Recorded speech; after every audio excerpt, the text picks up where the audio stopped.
You ask Tiger to solve. This deals with linear equations with one unknown. The final result is t equals 1. Let's solve it step by step. Simplify the expression. Simplify the arithmetic.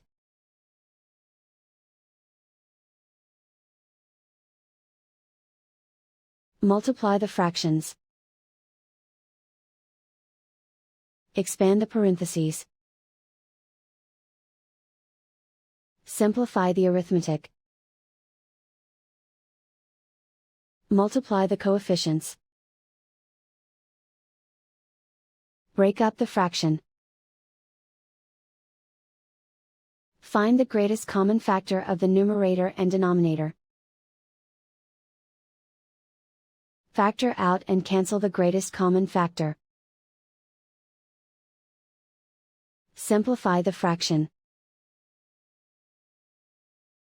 Swap sides.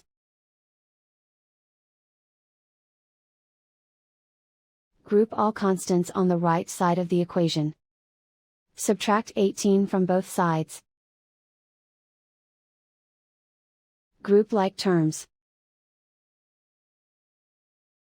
Simplify the arithmetic.